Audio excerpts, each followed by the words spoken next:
본 말씀을 통해서 구원 감각이라는 제목으로 하나님의 말씀을 증거하겠습니다. 이 특정한 시기에 유행하는 그런 복장이나 혹은 헤어스타일, 그러한 일종의 모습들을 우리가 패션 그렇게 말합니다. 어떤 사람은 좋게 보이려고 이것저것 걸치고 꾸미고 바르고 그렇게 해도 별 멋이 안 나는데, 어떤 사람은 살짝 변화를 주고 또 뭐 하나 살짝 걸쳤을 뿐인데도 참 멋스럽고 균형이 있는 그런 조화로운 모습을 볼 때가 있습니다. 그런 사람들을 가리켜 패션 감각이 있다, 그렇게 말하죠. 우리 신앙인들에게 있어서는 우리는 구원의 삶을 살아가는 겁니다. 우리 구원이라고 말할 때 하나님께서 예수 그리스도를 통해서 우리를 죄에서 구원하셨다, 이게 구원의 근본인데, 그런데 그게 끝이 아니라는 겁니다. 예수 구원 말고 또 무슨 구원이 있는가? 그리스도께서 우리를 위해서 죽으시고 부활하신 것이 구원 요체가 맞는데, 그런데 우리 성도의 삶이라고 하는 것은 그 구원을 날마다 이뤄, 날마다. 이 구원이라고 하는 것이 이미 2000년 전에 예수님의 십자가에서만 끝난 게 아니고, 지금 이 시간, 오늘날 이 시대를 살아가는 우리 성도님들 한 사람 한 사람의 삶 가운데서 또 확인이 되고 이루어져야 할 일이라고 하는 겁니다. 그런 의미에서 성도의 삶이라고 하는 것은 구원의 연속입니다. 구원의 연속. 오늘도 우리가 지금 계속 구원 이루어가는 거예요.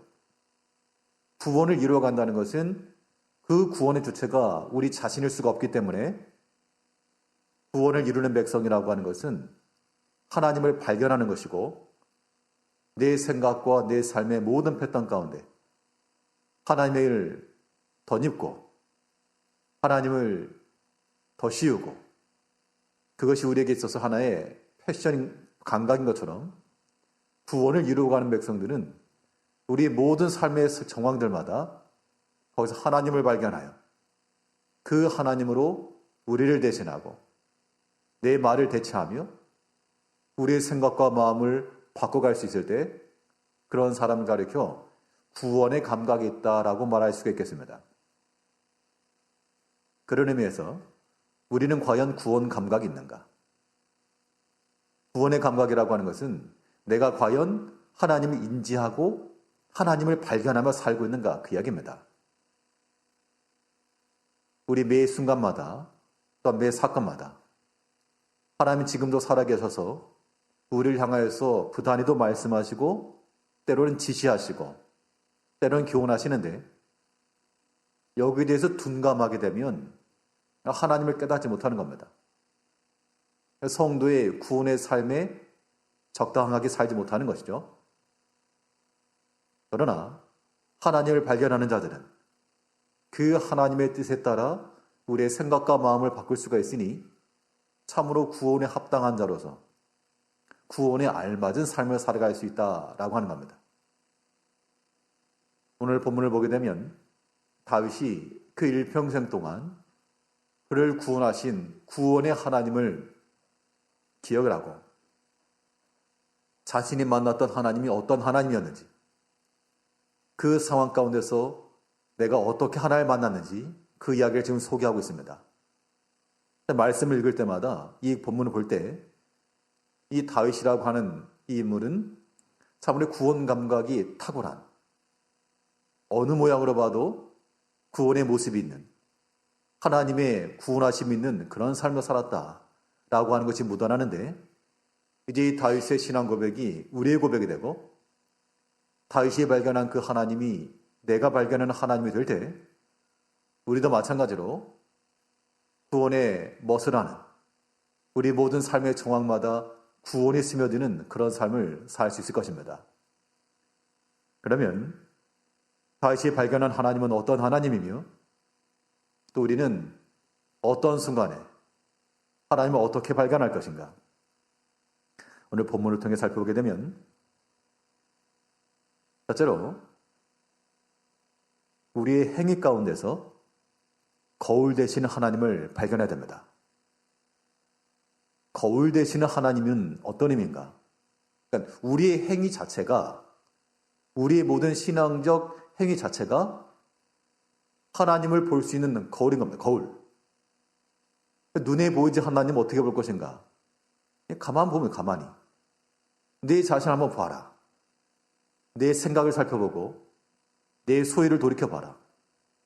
그러면 내 삶 가운데서 하나님께서 은혜로 역사하시는지, 아니면 하나님 떠나 계셔서 하나님과 무관한 삶을 살고 있는지, 아니면 진노하신 하나님의 엄중한 심판이 임하는지, 우리의 행위를 살펴보면 거기에서 하나님을 발견할 수 있다는 겁니다. 다윗은 자기 자신의 모든 행위 가운데서 역사하시는 그 하나님을 말씀하고 있습니다. 보면 26절 말씀에서 자비한 자에게는 주의 자비하심을 나타내시며 완전한 자에게는 주의 완전하심을 보이시며 깨끗한 자에게는 주의 깨끗하심을 보이시며 사특한 자에게는 주의 거스리심을 보이시리이다. 깨끗한 자에게는 하나님께서도 주의 깨끗함을 보이신다 하셨고, 사특한 자에게, 거짓을 일삼는 자들에게는 하나님께서 거스리신다. 우리 삶을 판단해 보는 겁니다. 내가 살아가면서 하나님의 그 자비하심과 그의 선하심과 그의 사랑과 그의 은총이 내 삶 가운데 충만한가? 그 말인즉슨 우리의 모든 삶 가운데서 하나님이 함께 하시고 있다는 증거죠. 그런데 그 반대의 경우가 있다. 하나님의 은총도 다 사라졌고 감사도 잊은 지 오래되었으며 찬송은 나오지 않고 도리어 주의 거스림과 막힘과 이런 것들이 있다. 그 이야기는 우리 자신의 행위를 살펴봐야 한다는 겁니다. 하나님의 구원이라고 하는 것은 지금도 여전히 우리의 삶 가운데 이루어지고 있는 것인데, 우리가 하나님을 거역하고 거스리고 역행하고 나가면 하나님께서 우리 가운데서 그 구원의 역사를 이루실 리가 없다는 겁니다. 그러므로 우리 모든 성도님들은 지혜롭게 우리 자기 자신의 행위 가운데서 거울 되시는 하나님을 발견해야 됩니다. 내 자신이 생각하는 것이 우리가 하나님을 보는 겁니다. 그런데 우리가 하나님 믿음 안에서 바라보지 못하면 우리 마음 가운데 죄악이 가득하고 탐심이 있고 불충하며 분노와 다툼이 있고, 그런 행위를 가지게 되면 과연 우리를 구원하신 하나님을 배울 수 있겠는가? 불가하다는 겁니다. 그런 의미에서 우리가 하나님을 발견하지 못한다라고 하는 것은 가장 큰 원인과 책임은 우리 자신에게 있는 겁니다. 그래서 이제 우리가 우리의 생각을 돌이키고 우리의 삶의 방향을 전환시키고 우리의 생각의 그러한 방법 자체를 돌이켜서 우리의 행위를 바라보니 하나님이 보인다.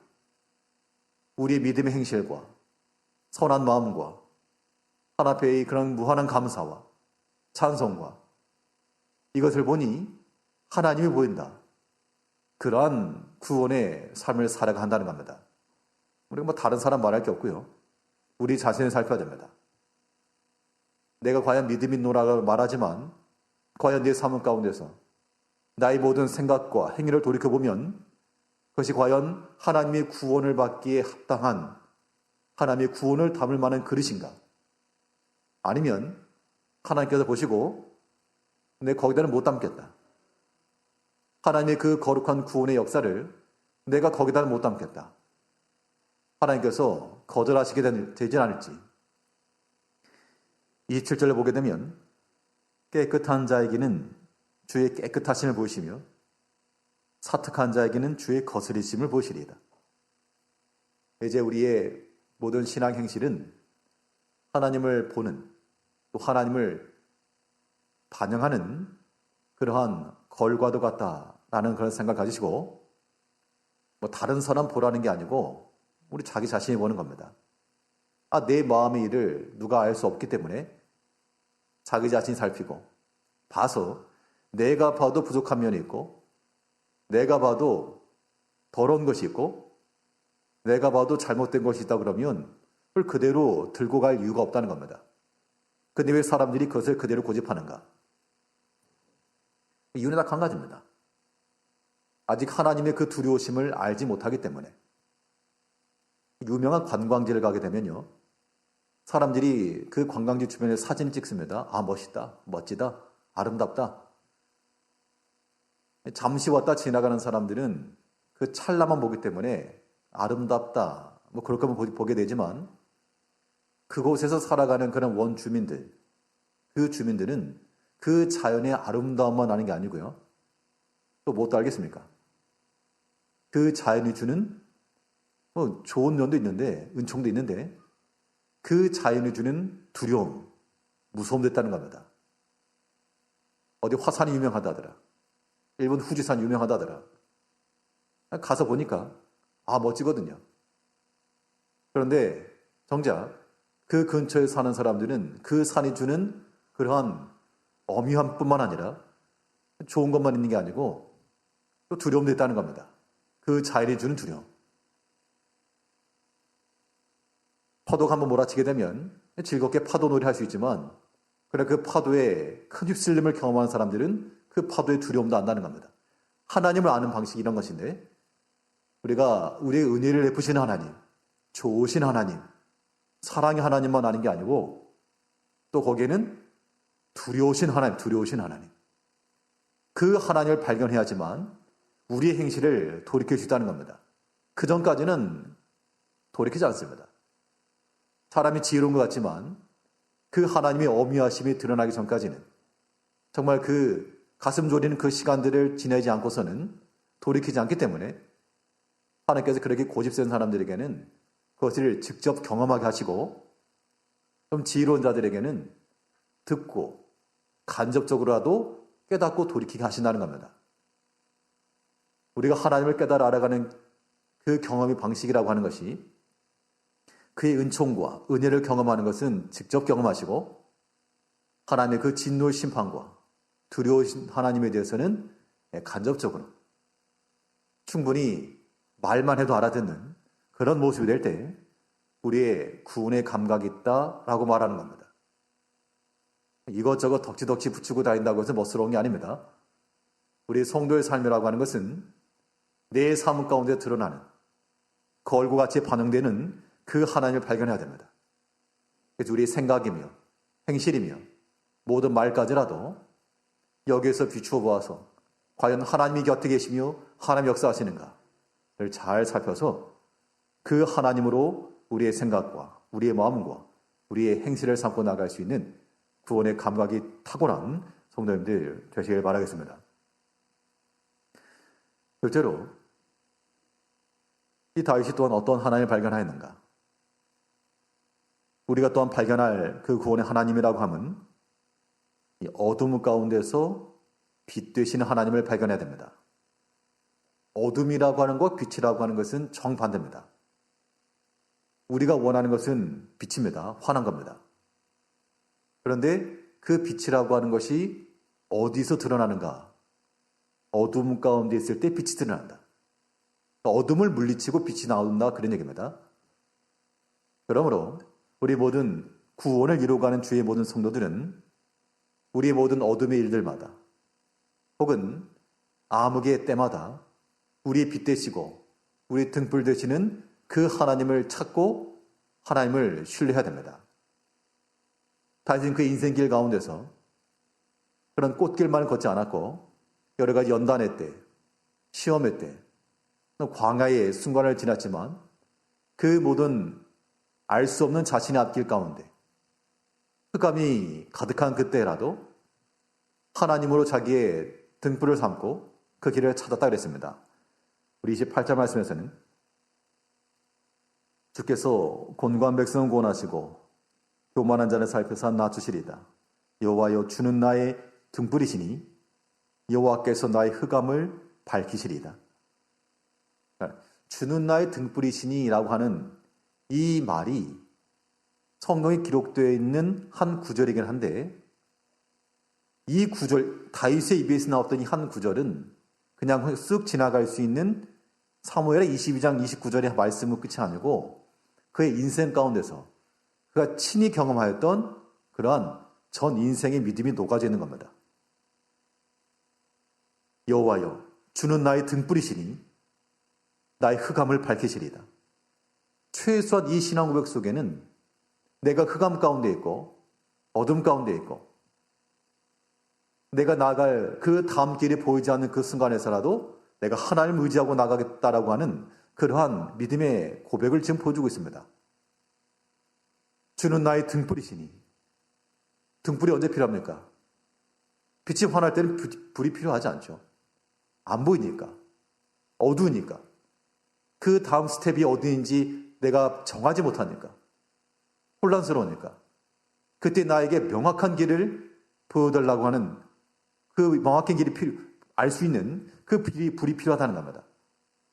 그런데 다윗은 그 인생의 길 가운데서 그의 등불 되시는 빛 되신 하나님을 찾았기 때문에 그 하나님으로서 그 어둠을 이기고 나간 겁니다. 어둠이라고 하는 것은, 흑암이라고 하는 것은 그의 삶 가운데서 그 구원의 아름다운 모습을 해하는 덕지덕지 붙인 그러한 모습이었는데 그 가운데서 등불 되시는 주님을 발견하고 나니까 그 주님을 내 삶에 걸친 순간 이제 구원의 삶이 되었다는 겁니다. 이거는 다윗만의 문제가 아니고 우리 모든 성도들의 삶에서도 동일하게 적용돼야 될 사실. 우리가 흑암 가운데 있잖아요. 내가 내 길을 알지 못한다는 겁니다. 앞으로 어떻게 될지 전혀 예측할 수 없는 이러한 때, 캄캄한 때. 그때 우리에게 필요한 것은 내 인생의 길이 되시고 빛이 되시고 또한 등불이 되시는 그 주님을 발견하는 데 있습니다. 그러면 최소한 흑암 가운데라도 뭐는 가능하다? 흑암 가운데라도 마음의 평안이 가능하다. 보이니까요. 안 보이니까 두려운 것이지 뻔히 보이는 것을 두려워할 리가 없다는 겁니다. 불이 꺼져 있으면 캄캄한데 어둑어둑한 데서 시커먼 물체가 나올 것 같아서 무서운 것이지 불 환하게 켜면 아무것도 없는 게 보이니까 두렵지 않은 겁니다. 우리 인생 길 가운데서 우리가 이 빛 되신 하나님을 발견할 이유가 무엇인가? 우리의 모든 어두운 것들을 물리쳐야 되고요. 29절 다시 보시면 여호와여 주는 나의 등불이시니 여호와께서 나의 흑암을 밝히시리다. 우리 인생의 외적으로 있는 그러한 어둠의 요소도만 아니고 우리 마음 가운데 흑암까지라도 다 밝히시는 하나님. 그러니까 감출 것도 없고 감출 수도 없는 그 하나님 앞에 자기 자신을 내어놓는 겁니다. 이걸 발견하는 것도 굉장히 큰 겁니다. 하나님 모든 어둠에 속한 것들도 하나님은 어둠에 계시지 않지만 어둠 가운데 일어난 모든 일들도 하나님께 다 하신다. 그걸 깨닫게 되면 두렵죠. 어떤 죄에 대한 계획을 세우다가도 아무도 모르겠거니 죄에 대한 계획을 세워도 이거 하나님께서 훤한 대낮과도 같이 다 하신다. 그러면 그것을 담대하게 죄를 실행할 사람이 없다는 겁니다. 우리가 다 마찬가지죠. 이 죄라고 하는 것을 악행이라고 하는 것, 어둠에 속한 일이라고 하는 것이 숨겨지고 보이지 않고 발각되지 않을 것 같으니까 그걸 실행하는 것이지 이게 만천하에 다 공개가 되었다. 그것을 실행할 사람이 없다는 겁니다. 이제 우리가 우리 삶 가운데서 어떤 하나님을 발견할 것인가? 우리 마음속에 있는 모든 어두컴컴한 이 모든 흑암 가운데서 모든 것을 비추시는 빛 대신 하나님을 발견하며 또 인생의 길 앞에서 내가 어느 길로 가야 될지 전 예측할 수 없고 알 수 없는 그 두려움의 때라도 우리는 빛 대신 하나님을 의지하여 우리 심령의 평안함 얻으며 하나님께서 보여주신 그 길을 따라 믿음 안에서 순종하는 겁니다. 그런데 여기서 한 가지 기억할 것은 우리의 빛이 되시고 등불 되신 하나님께서 우리 앞길을 보여주시는데 10년, 20년 30년, 40년 그 뒤를 보고 쭉 따라가라. 그렇게 말씀하시는 것이 아니라 하나님께서는 우리가 다음에 나가야 될 그 다음 발걸음을 알려주시는 겁니다. 그러면 그것을 믿고 이것도 믿고 나가는 거죠. 하나님께서 우리의 발걸음을 인도하실 때 다 내다보고 알았지? 다 봤지?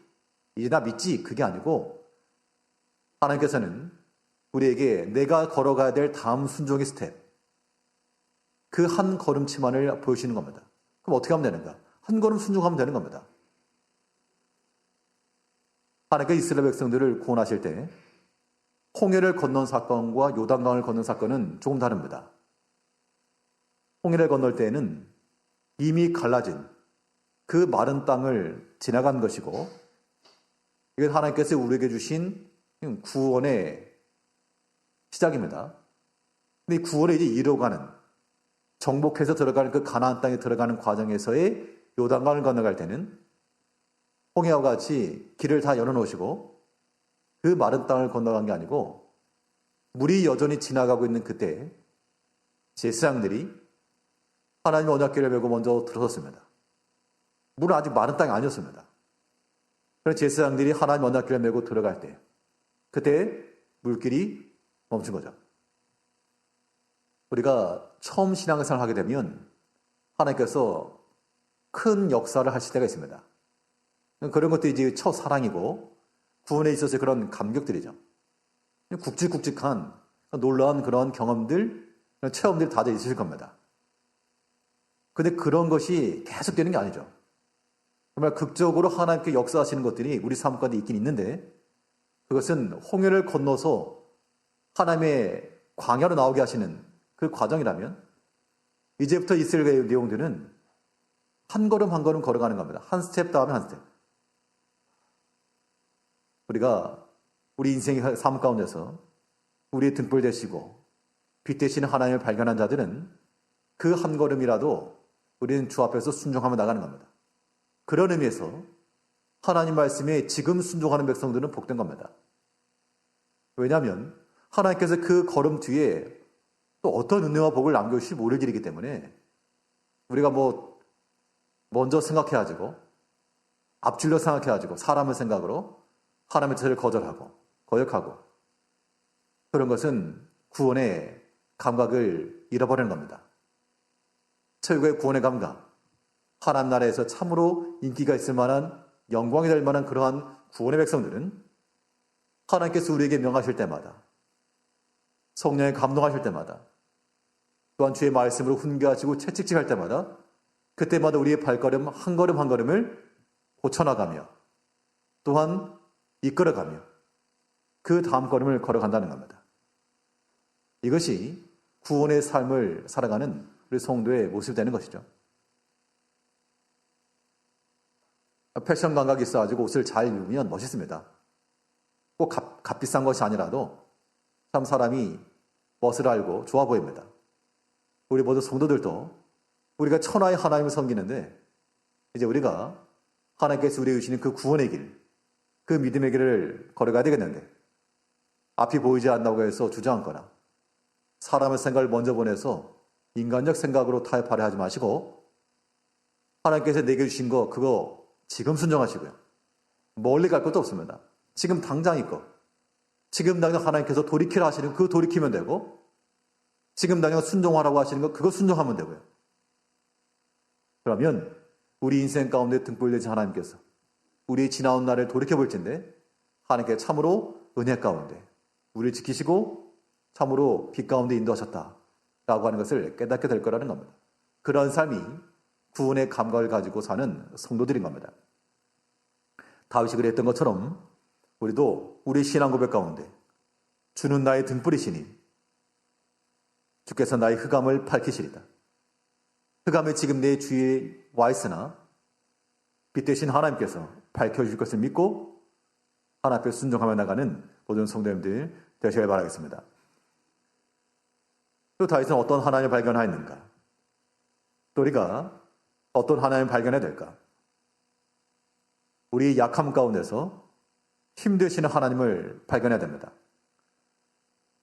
다윗이 그가 하나님 앞에서 용맹함을 가지고 싸웠으나 그의 태생적부터 가지고 있었던 그런 용맹함을 가지고 싸운 게 아니고 하나님이 나를 지키실 것을 믿고 하나님이 나를 힘을 더하실 것을 믿고 그 하나님으로 더불어 싸웠다는 겁니다. 우리 30절을 보시면요. 3절 말씀은 특별히 한번 눈여겨보시죠. 내가 주를 의뢰하고 적군에 달리며 하나님을 의지하고 성벽을 뛰어넘나이다. 다윗의 신앙의 고백과 더불어 그가 어떠한 삶을 살았을까? 하나님을 어떻게 이해하고 있었을까? 정말 잘 보여주는 대목입니다. 적군을 달린다. 성벽을 뛰어넘는다. 그런 전투 중에 정신이 없죠. 지금 당장 맞서 싸워야 되는데 하나님 생각할 때가 어디 있겠으며 지금 적이 던지는 창이며 칼이며 화살이며 그 피하기 바빠 죽겠는데 언제 하나님 생각할까? 그런데 다윗은 그 적군을 달리면서도 하나님을 의뢰하였고 그 화살이 빗발치는 성벽을 뛰어넘으면서도 하나님을 신뢰하였다라고 지금 말하고 있습니다. 이게 우리 삶 가운데서 얼마나 중요하겠습니까? 구원의 초절정 감각을 지닌 사람들의 모습이겠죠. 이게 바로 믿음으로 사는 것이며 구원을 이루며 사는 겁니다. 다윗이 골리앗과 싸워 나아갈 때 조건상으로 보면 이미 패한 겁니다. 그러나 만군의 여호와 이름으로 나갔을 때 그가 왜 두렵지 않았겠습니까? 그 거구의 장수의 모습이 왜 두렵지 않았겠습니까? 그러나 그가 적군을 향해 달리면서도 아직 해결되지 않았습니다. 그러나 하나님을 믿고 나갔다 그 얘기고 성벽을 뛰어넘을 때도 과연 저 뒤에 어떤 적군들이 있을지 알지 못하나 그러나 하나님께 지키실 것을 믿고 나간 겁니다. 참으로 하나님을 자신의 힘을 삼고 나갔다 그런 얘기죠. 오늘 우리가 믿음 안에 살고 순종의 삶을 살라 그래도 우리가 하는 말이 무엇입니까? 내가 힘이 없어요, 힘이. 힘이 없습니다. 감당할 힘이 안 됩니다. 하나님께서 말씀하시는 거죠. 누가 네 힘 가지고 일하라 그랬냐?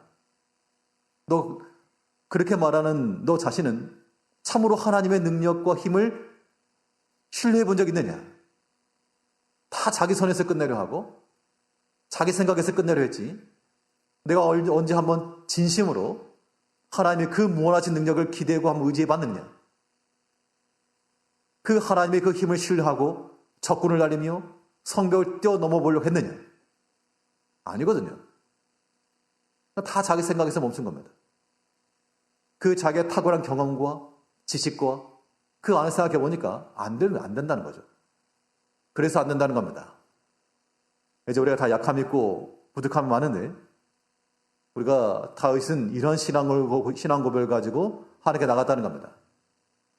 적군을 뛰어내달릴 때도 하나님 의리하는 마음을 가지고 뛰어갔고요. 성벽을 뛰어넘을 때도 하나님의 그 지키심과 도우심을 믿고 넘어갔다는 겁니다. 이제 우리가 어떠한 일을 당하건 큰 일이 되었건 작은 일이 되었건 우리에게 여러 가지 비난의 말들이 있을 만한 그런 일들 앞에서라도 하나님을 의지하고요. 하나님을 신뢰하고 지금 당장 나에게는 능력이 없지만 하나님의 그 무한하신 힘과 그 능력이 내게 임하기를 바라는 마음을 가지고 나갈 때 그 능력의 하나님을 자신의 어깨에 걸치고 우리 몸에 덧입을 때 참으로 구원의 감각이 탁월한 초절정의 구원의 사람으로 사는 겁니다. 우리 이런 사람이 되기를 바라는 겁니다. 우리 자신을 돌이켜보면 저도 마찬가지고요. 우리가 믿음 있노라고 말하지만 그러나 참으로 빈약한 모습을 볼 때가 너무 많습니다. 우리가 수십 년 동안 하나님을 믿어왔고 또 주의를 한다라고 말해도 내가 전심으로 참으로 이 적군을 뛰어가면서 적군이라고 하는 것이 내 생명을 위협하고 있는 거 아닙니까? 그 적군을 향해 내가 뛰어가고 있는가? 적군이 있다라는 것을 미리 생각해가지고 숨죠. 저기 가면 적군이 어딜 가느냐? 안 간다고. 하나님을 믿고 뛰어가기는커녕 아예 숨어버린다는 겁니다. 그렇기 때문에 구원에 있어서의 그런 멋스러움이 없고 이것저것 덕지덕지 붙어 있으나 우리의 생활 가운데 하는 것도 많고 여러 가지 것들이 많이 있어도 참으로 어울리지 않는 것을 붙여놓는 것 같은 고무신에다가 양복바지 입는 그런 모습일 때가 있다는 겁니다. 이제 우리가 하나님 앞에서 이 구원이라고 하는 것은 예수님께서 우리를 위해서 구원하셨다. 끝이 아니고 날마다 반복, 날마다. 지금 이 순간에도 예배 끝나고 우리 돌아가면서도요. 하나님의 구원이라고 하는 것은 시시각각 우리가 호흡하는 것만큼이나 이루어져야 됩니다. 그러려면 우리가 어떤 순간에라도 그 하나님의 무한하신 힘과 그 능력과 그의 힘을 우리가 믿고 신뢰하고 의뢰하고 나가야 됩니다. 그러면 최소한 그 사람의 심령 상태는 어떠하다? 평안하다.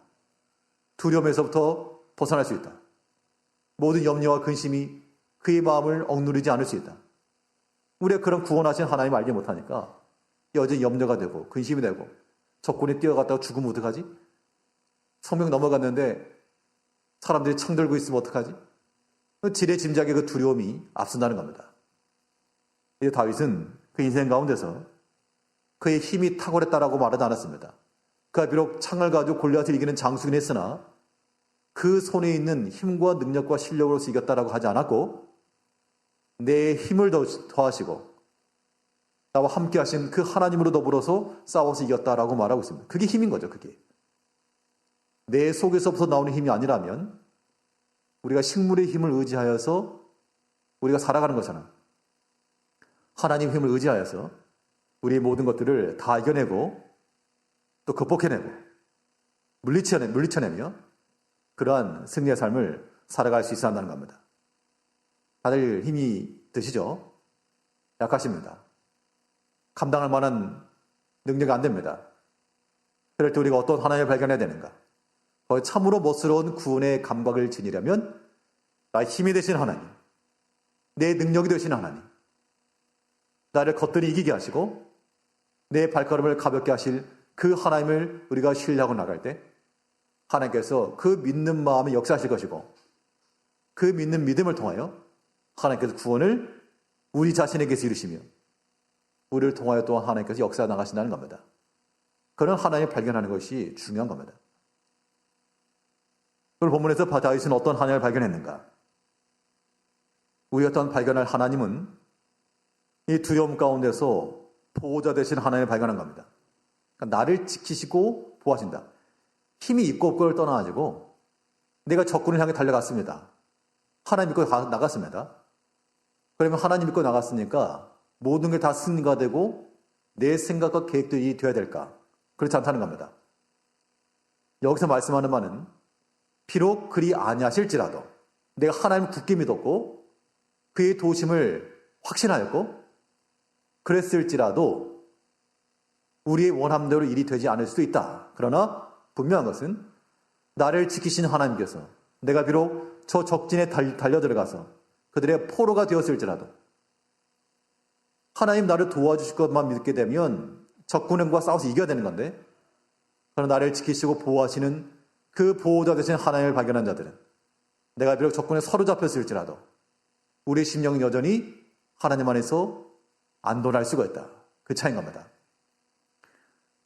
다윗은 발견하기를 하나님 나를 지키시는 자시요 보호하시는 자라.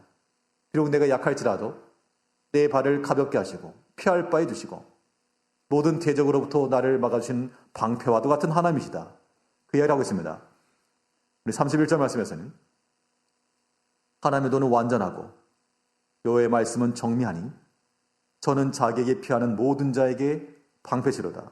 여호와 외에 누가 하나님이며 우기 하나님 외에 누가 바이며 하나님은 나의 견관 요새시며 나를 온전한 곳으로 인도하시며 나의 발로 암사슴발 같게 하시며 나를 높은 곳에 세우시며 암사슴이 높은 곳에 세웠다는 것은 안전하다 그 얘기입니다. 맹수가 따라올 수 없으니까 안전한 곳에 두셨다. 근데 그런 위치만 놓고 오면 위험하죠. 높은 곳에 바위 위, 낭떠러지 위. 그런 데 있으면 발 잘못 디디면 떼굴떼굴 굴러 떨어질 것인데 그런데 거기가 안전한 곳이기에 거기로 인도하셨다. 그러니까 다윗을 그렇게 인도하셨다 그 얘기입니다. 그러니까 다윗의 심령 속에는 지금 다윗이 광야 가운데서 사울이 있는 것처럼 왕궁에 편히 있는 게 아니고 광야에 피하 있기 때문에 자기 자신의 처지가 암사슴이 위치해 있는 저 위태위태한 낭떠러지와 같지만 그 자리가 안전하다. 내가 비록 이 광야 가운데 피난하여 사울의 손을 피하여 도망하고 있으나 하나님께서 여전히 나를 사랑하시고 그 대적하는 자의 손에 넘기지 아니하시고 나를 지키시고 보호하신다는 것을 지금 말씀하고 있는 겁니다. 31절 다시 보시면 하나님의 도는 완전하고 여호와의 말씀을 정리하니 저는 자기에게 피하는 모든 자에게 방패시로다. 저에게 피해 나가면 하나님께서 저를 보호하시고 막아주시고 지켜주시고, 그러니까 우리가 하나님을 믿고 나갈 때 하나님의 힘을 의지하고 나가는 것 중요하고요. 내가 하나님 믿고 나갔어도 안 될 수 있잖아요. 그런 경우도 많이 있죠. 하나님 믿고 나가지만 믿음의 일이라고 하는 것이 우리의 간절한 믿음을 따라서 기도의 제목대로 일이 되지 않는다는 겁니다. 우리 개인의 일이며 가정의 일이며 교회의 일이며 우리가 원하는 대로 우리 생각하는 대로 되지 않을 때 물론 믿음으로 구했을지라도요. 그럴 때라도 우리는 우리를 지도하시고 보호하시는 하나님을 신뢰해야 됩니다. 꼭 일이 잘 되고 성공해야만 하나님 계신 거 아니잖아요. 다니엘과 그 친구들이 말하기를 우리가 왕의 신상 절하지 않겠습니다. 왕의 진미도 먹지 않겠습니다. 적진에 뛰어가가지고 하나님의 힘을 의지한 겁니다.